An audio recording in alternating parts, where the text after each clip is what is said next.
देखो, सबसे पहले नमस्ते सबको। आप लोगों का लेक्चर नंबर 13 रसायन विज्ञान का, ठीक है। मैंने आपको बताया था भले ही आप लोग रसायन विज्ञान सामान्य पढ़ो या एग्रीकल्चर वाली पढ़ो, एक ही बात। अब सबसे अगला जो टॉपिक है बेटा आज का, वो है बेटा मोल अवधारणा, ठीक। सबसे पहली बात है कि यहाँ पर जो मोल शब्द है, ये मोल जो शब्द है जिसको आप लोग मोल बोलोगे, मोल शब्द ग्रीक भाषा के मोलस से बना है। क्या बना है? मोलस। और मोलस का जो अर्थ होता है अपनी हिंदी के अंदर, वो होता है बेटा ढेर। अब ढेर का मतलब समझे आप? जैसे अपन अनाज बेचने के लिए गए, वहाँ पर गेहूं का बहुत सारा ढेर है, बाजरे का ढेर है, या फिर जो भी अनाज है, या फिर अपन कहें कंकड़ पत्थर का ढेर है। अब वो ढेर की बात करें तो ढेर में कितने, जैसे गेहूं कोने जो कण है वो कितने, या मतलब दाने, बाजरे के दाने कितने, क्या उनको गिन सकते हैं? क्या नहीं गिन सकते, ठीक है। फिर सामान्य रूप से अपन कह सकते हैं कि बेटा परमाणु जो होता है ना, परमाणु बहुत छोटा होता है, ठीक है। और परमाणु जब बहुत छोटा होता है तो ना तो उसको हम देख सकते हैं ना कुछ कर सकते हैं, कि मतलब कहना है कि उस परमाणु की यदि अपन संख्या ज्ञात करें तो संख्या को क्या कैसे ज्ञात करें? संख्या को ज्ञात करने के लिए एक अवधारणा दी गई जिसको मोल अवधारणा बोलोगे। सबसे पहली बात, जैसे आप लोग सामान्य रूप से, जैसे मोल का अर्थ मैं अभी बाद में बताऊंगा, मोलस से बना है जिसका अर्थ होता है कि बेटा ढेर। तो मोल शब्द ग्रीक भाषा के मोलस से लिया गया है जिसका अर्थ होता है ढेर, पहली बात। दूसरी बात कि आप लोग ये समझो कि जैसे आप लोगों से बोले भाई एक दर्जन, एक दर्जन, एक दर्जन बोलते हैं, आपके मन में बात आ गई, क्या आई? क्या आई? 12। भाई कोई भी वस्तु है 12 है। टोटल की बात करें तो कितनी वस्तु आ गई? आप लोगों की 12 वस्तु की बात करें, ठीक है। एक चीज और बोलता हूं, इसको एक स्कोर बोला जाता है। एक स्कोर का मतलब जो होता है, वैसे ये ग्रीक भाषा का सिस्टम है, अपने पास बोर्ड सिस्टम नहीं है। एक स्कोर का मतलब होता है बेटा 20 वस्तु। क्या होती है बेटा? 20 वस्तु। तो इसी का मतलब एक मोल का मतलब, एक मोल का मतलब सामान्य रूप से अवोगाद्रो संख्या 6.022 इंटू 10 की पावर 23, 6.022 इंटू 10 की पावर 23। एक मोल का मतलब होता है 6.022 इंटू 10 की पावर 23 के बराबर परमाणु है, बराबर अणु है, बराबर इलेक्ट्रॉन है, बराबर प्रोटॉन है, बराबर कणों की संख्या है। सबको जो है आप लोग अवोगाद्रो संख्या के बराबर मानोगे। जैसे कोई भी चीज बोला एक मोल जग, जग के बाद एक मोल कुछ भी बोले, जैसे एक मोल कैल्शियम कार्बोनेट है, कैल्शियम कार्बोनेट, इसमें कणों की संख्या कितनी होगी? इसके बराबर। बोले एक मोल हाइड्रोजन, कणों की संख्या कितनी होगी? इसके बराबर। बोले एक मोल ऑक्सीजन, कणों की संख्या कितनी होगी? अवोगाद्रो संख्या। तेरे कहने अब बात है साहब आप ये क्या बार बार क्या बता रहे हो, क्या है ये बेटा Na है, और Na को बोलोगे आप लोग नंबर ऑफ अवोगाद्रो संख्या, जिसको बोलोगे अवोगाद्रो संख्या। अब सही बात ये है कि साहब मोल का मतलब तो आपने बताया मोलस, मोलस का मतलब ढेर, और ढेर के अंदर जितने भी कण होते हैं, दाने होते हैं, कुछ भी होते हैं, उसके अंदर संख्या हमेशा इतनी रहेगी और एक निश्चित पैमाना। आप बोले साहब ये आया कहाँ से? तो अब सबसे पहली बात है कि मोल की अवधारणा परमाणु की संख्या, अणुओं की संख्या, कणों की संख्या, या फिर एनटीपी पर आयतन, इन सबको ज्ञात करने के लिए एक अवधारणा दी गई जिसको बोलोगे आप ले बेटा मोल अवधारणा। और एक मोल का मतलब 6.022 इंटू 10 की पावर के आसपास क्या होंगे? कण होंगे, अणु होंगे या परमाणु होंगे। अब एक दर्जन बोलते ही समझ में आ गई साहब ये तो 12 चीज है। जैसे आप लोग एक मोल बोली तो समझ में आ गई इसके अंदर कणों की संख्या, अणु की संख्या, परमाणु की संख्या इसके बराबर है। जैसे एक स्कोर बोला भाई कोई भी वस्तु साहब 20 है। अब वो कुछ भी हो, भले ही किताब हो, भले ही पेन हो, भले ही कुछ भी हो। तो अब बात है कि भैया सबसे पहली बात है कि मैंने आपको पहले ही बात बताई थी कि मोल किसे कहते हैं। सबसे पहली बात है कि अपन मोल की परिभाषा लिखेंगे, ठीक। यहां पर अपन कहेंगे भाई मोल बराबर, मोल बराबर, मोल बराबर, सबसे पहले हम बोलेंगे मोल शब्द, मोल शब्द ग्रीक भाषा, ग्रीक भाषा के मोलस से लिया गया है, लिया गया है, जिसका अर्थ, जिसका अर्थ, जिसका अर्थ ढेर होता है। क्या होता है बेटा? ढेर। ढेर का मतलब समझ में आ गया आपको एक तरह से? जैसे बोला कि भाई गेहूं का ढेर, बाजरे का ढेर, चने का ढेर, कुछ का भी ढेर, ढेर होता है, ठीक है। अब बात है कि ये तो सामान्य सी बात थी कि अपने मोल्स के बारे में बोल दिया। अब बोलो साहब मोल कहते किसे हैं ये बताओ। तो अब मैंने आपको जब परमाणु भार बताया तो मैंने आपको बताया कि कार्बन के परमाणु भार को एक स्टैंडर्ड माना और उसके आधार पर, जैसे मैं कार्बन का कण हूं, मेरा वेट कितना ही किलो, 80 किलो है, 70 किलो है, 90 किलो है, जो भी है, मेरी तुलना में ये पंखा या फिर कह सकते हैं ये बोर्ड कितना गुना भारी है, मेरी तुलना में ये बोर्ड कितना गुना भारी है वही इसका भार होगा, भले ही कितना उससे कोई मतलब नहीं। तो कहने का मतलब है कि परमाणु भार की अपन जब परिभाषा देते हैं कि कार्बन 12 समस्थानिक, किसी परमाणु का परमाणु भार वह संख्या है जो कार्बन 12 समस्थानिक के 1/12वां भाग से कितना गुना भारी है, क्या कहलाता है वो, परमाणु भार कहलाता है। ठीक है, तो मैंने एक बात और बताई थी कि भाई एक कार्बन परमाणु का भार भी बताया था और एक कार्बन परमाणु का भार बताया बेटा, एक क्या बताया मैंने, 1.99 इंटू 10⁻23 बताया था, -23। तो ये कितना को कम होगा, बहुत कम होगा, जो दिखाई भी नहीं देता। अब मोल के लिए भी परिभाषा दें कि भाई एक मोल का अर्थ है, ये तो मोल का अर्थ तो हो गया। सबसे पहली बात है कि मोल कहते किसे हैं, कार्बन 12 समस्थानिक, कार्बन 12 समस्थानिक में जितने अवयवी कण, अवयवी कण का मतलब मैं बोल रहा हूं कि भाई यहां पर बेटा अणु भी हो सकता है, यहां पर क्या हो सकता है बेटा, परमाणु भी हो सकता है, यहां पर क्या हो सकता है बेटा, आयन भी हो सकता है, कुछ भी आदि। कार्बन 12 समस्थानिक में जितने अवयवी कण अणु, परमाणु अथवा या हम कह सकते हैं आयन होते हैं, क्या होते हैं बेटा, होते हैं, उसे मोल कहते हैं। क्या बोलेंगे बेटा, उसे मोल कहते हैं, ये समझो। अब बात है कि भैया मोल तो ठीक है, लेकिन मोल का अर्थ क्या है, मतलब कार्बन 12 समस्थानिक के अंदर अब अपन सबसे पहली बात है कि भाई यहाँ पर अपन कहें कि भाई एक मोल बराबर एक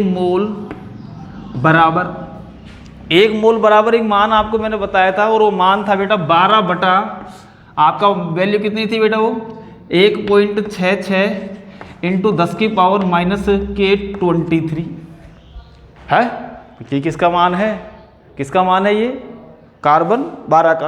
अब इसमें आप लोग भाग देना चाहते हैं, जब भाग दोगे तो ये जो है माइनस की वैल्यू ऊपर जाएगी तो काई की हो गई, प्लस की हो गई, तो अपन कहेंगे कि 10⁻23। अब भाग दो है, भाग दे तो यहाँ पर यदि अपन भाग की बात करें तो कितनी बार गया, 6 बार भाग दो इसका, तो लगभग बार, तो यहाँ जो वैल्यू आएगी वो आएगी बेटा 6.022 इंटू 10⁻23। क्या आएगी, 6.022 इंटू 10⁻23। इसको बोलोगे आप लोग बेटा नंबर ऑफ अवोगाद्रो संख्या। क्या बोलोगे, नंबर ऑफ अवोगाद्रो संख्या के नाम से ये जाना जाएगा। इसके अंदर आप लोग एक बात वैल्यू की, ये देखो बेटा, ये तो मैंने आपको एक AMU की वैल्यू बताई थी। यहाँ पर आपको जो एक कार्बन का है वो बेटा ये वाला है, ठीक है, 1.99 इंटू 10⁻23। तब जाके जो वैल्यू आएगी वो 6.022 इंटू 10⁻23 रहेगी। थोड़ा हो सकता है मेरे को पता गड़बड़ हो रही है। अब यहाँ पर आप लोग इस वैल्यू को देखना, 1.66 को नहीं देखोगे, 1.66 देखोगे 10⁻24, वो एक AMU का मान था जिसको एटॉमिक मास यूनिट के नाम से जाना जाएगा। तो अब बात है कार्बन 12 समस्थानिक में के जितने अवयवी कण अणु, परमाणु अथवा आयन होते हैं उसे मोल कहते हैं। पहली बात तो ये समझो, सीधी परिभाषा है, कोई तगड़ा काम नहीं है। फिर एक मोल बराबर 12 बटा एक कार्बन परमाणु का भार है। ये क्या चीज है, 1.99 इंटू 10⁻23 जो है वो क्या है, एक कार्बन परमाणु का भार है बेटा। ये क्या चीज है, एक कार्बन परमाणु का भार। और इसके अंदर आप लोग जब भाग दोगे 12 में तो कार्बन 12 समस्थानिक है, जब दोगे तो वो वैल्यू आएगी 6.022 इंटू 10⁻23, जिसको वर्तमान में नंबर ऑफ अवोगाद्रो संख्या कहते हैं। पहली बात तो ये तो था बेटा एक मोल के बारे में कि मोल शब्द ग्रीक भाषा के मोलस से लिया गया है, जिसका अर्थ क्या होगा, ढेर। कार्बन 12 समस्थानिक में जितने अवयवी कण अणु, परमाणु अथवा आयन होते हैं उसके मोल कहते हैं। सीधी सी परिभाषा है। अब 1 मोल की वैल्यू निकालोगे तो इसमें 12 के अंदर 1.99 इंटू 10 की पावर 23 का भाग दोगे और वैल्यू आएगी आपको नंबर ऑफ अवोगाद्रो। अब बात सुनो, आगे चलो। आगे कहने का मतलब है कि भाई सीधी सीधी बात कि भाई 1 मोल बराबर, सबसे पहले 1 मोल बराबर अवयवी कणों की संख्या क्या बताओगे भाई। 1 मोल बोला, किसी भी चीज का 1 मोल बोला तो उसके अंदर 6.022 इंटू 10 की पावर 23 क्या रहेंगे बेटा, कण हो सकते हैं, अणु हो सकते हैं, परमाणु हो सकते हैं, ठीक है, इलेक्ट्रॉन हो सकते हैं, प्रोटॉन हो सकते हैं, न्यूट्रॉन हो सकते हैं, कुछ भी जोड़ो, एक्स वाई जोड़ कुछ भी जोड़ो, सबको बोलोगे आप लोग 1 मोल। अब बोले 1 मोल H2 में अणु की संख्या, किसकी संख्या बेटा, अणु की संख्या, कॉमा किसकी संख्या, परमाणुओं की संख्या, सबकी जो वैल्यू आएगी कितनी आएगी 6.022 इंटू 10 की पावर 23। अब 23 आप कहने का मतलब है कि बेटा एक लाठी से, मतलब एक ही लाठी, सबके लिए एक ही डंडा है और एक ही डंडा होगा और वो होगा बेटा अवोगाद्रो संख्या, जिसको आप लोग Na से इंडिकेट करोगे, कैपिटल N और पैर में कैपिटल A बोलोगे। छोटा कैपिटल N और पैर में A दे दिया तो सोडियम बन जाएगा। तो यहाँ पर capital A number of Avogadro संख्या होगी और नंबर ऑफ अवोगाद्रो संख्या का मान इतना।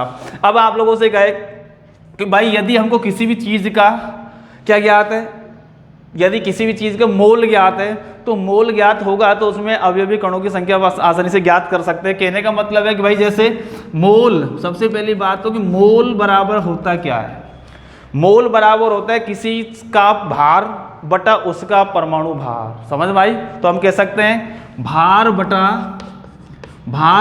अणु भार बोले, परमाणु, भाई अणु बोले तो अणु भार बोल रहा, परमाणु के बारे में बोले तो परमाणु भार बोल रहा, तो अपन भार बटा, अपन कह सकते हैं कि भार बटा अणु भार बोल दिया हमने, कोई दिक्कत नहीं है, इसको परमाणु भार भी बोल सकते हैं यदि परमाणु ले।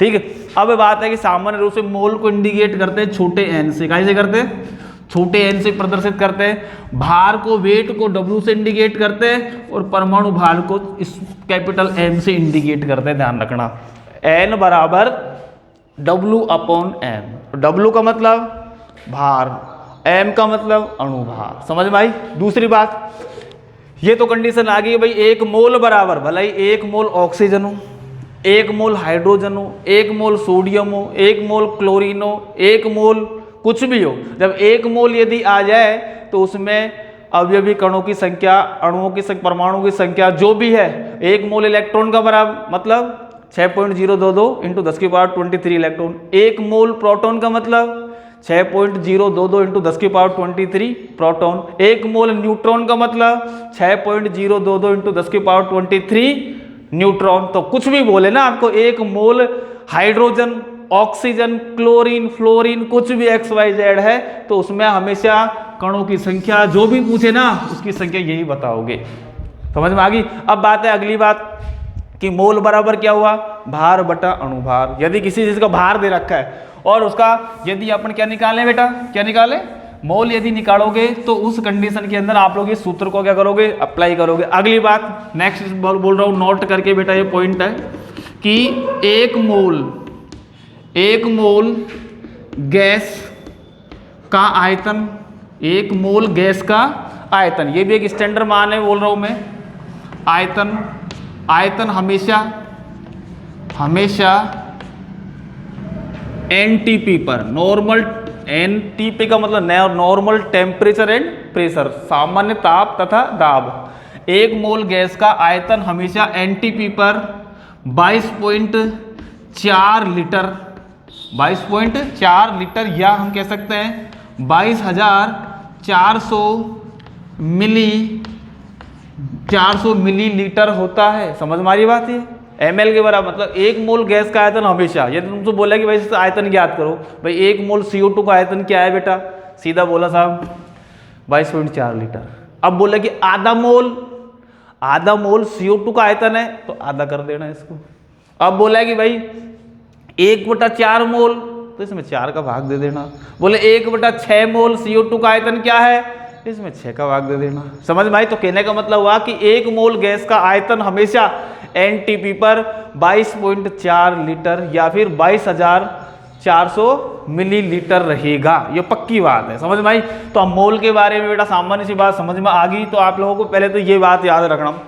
दूसरी बात, मोल किसे कहते हैं वो परिभाषा होगी कार्बन 12 समस्थानिक के ठीक 12 ग्राम में, यूँ बोल सकते हैं, ठीक 12 ग्राम ऐसे बोल सकते हैं। कार्बन 12 समस्थानिक के ठीक 12 ग्राम में जितने अवयवी कण, अणु, परमाणु अथवा आयन होते हैं उसे ही क्या बोलोगे? 1 मोल कहोगे। 1 मोल बराबर क्या करोगे? 1 मोल कार्बन का निकाला, 12 में क्या दोगे? 1 कार्बन परमाणु का भार 1.99 इंटू 10 की पावर -23 का भाग दोगे 6.022 इंटू 10 की पावर 23, जिसको नंबर ऑफ अवगाद्रो संख्या के नाम से जाना जाएगा। तो ये मोल की बात है, बेटा सामान्य सी बात है।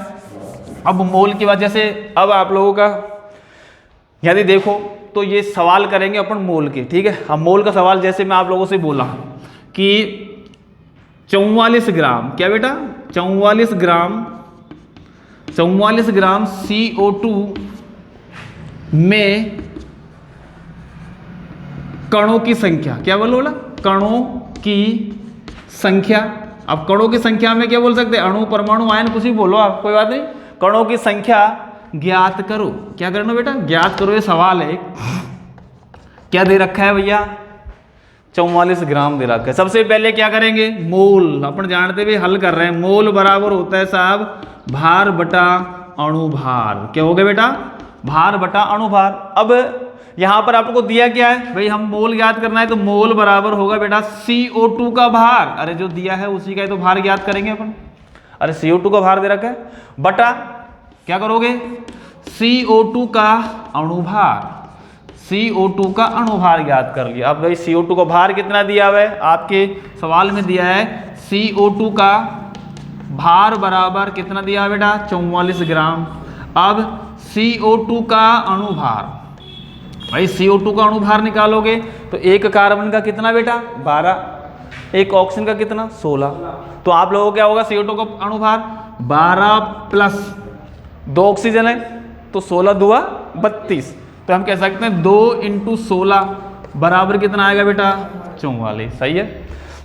अब इस सूत्र में अपन मान रखेंगे भाई मोल, मतलब यह कि मोल बराबर अपन ने बोला कि भाई 1 मोल नहीं, मोल बराबर अब बोलते को कितना आएगा? 44 बराबर कितना मोल आया बेटा? 1 मोल आया। हम जानते हैं कि 1 मोल CO2 में कणों की संख्या हमेशा 6.022 इंटू 10 की पावर 23 रहेगी। तो यहाँ पर अपन जानते हैं, अपन लगा हम जानते हैं, हम बोलते हैं कि 1 मोल CO2 में कणों की संख्या बराबर क्या? हमेशा यही रखना 6.0 इंटू 10 की पावर 23, यही रहने वाली है। अपन कहेंगे भाई अब आधा मोल करना चाहे, भाई आधा मोल का मतलब क्या हुआ? देखो अब यहाँ 44 ग्राम। अब सवाल को थोड़ा सा आगे बढ़ा है। आगे बढ़ाने का मतलब है 44 ग्राम CO2 में अणुओं की संख्या ज्ञात करो, हो गया काम। कणों की संख्या ज्ञात करो, हो गया क्या? या नाम बस क्या लिखोगे यहाँ पे? कणों के स्थान पर अणुओं की संख्या। अब बोला सब परमाणु की संख्या ज्ञात करो, यही आएगा। ठीक है। अब आगे सवाल आ गया